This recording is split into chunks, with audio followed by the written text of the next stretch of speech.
Infinity RG, taking action to develop the students.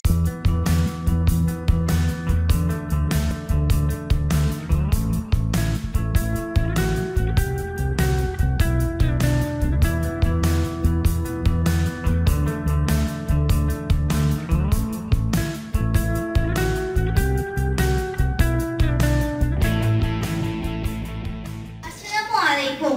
Hello everyone, good evening, delighted to meet you. First of all, I'd love to welcome and congratulate our today's speakers, special guests, chairman of this program, participants, and my beloved English teacher, Nuhu sir, who has arranged such an exceptional, excellent outdoor program. My name is Maisha.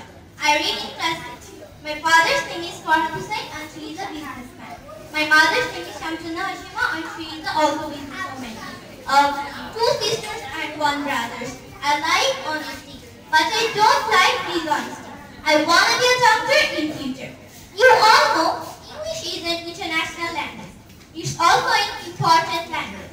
You can say it's modern language too.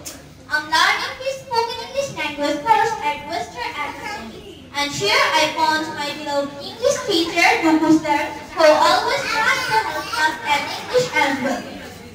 You know, English is an international language. From this Kids Spoken English Language course, I've learned excellent ideas of performing stage programs, reading, departing, asking for information, etc. You will surely talk to me in English. Inspire me, please. Have a good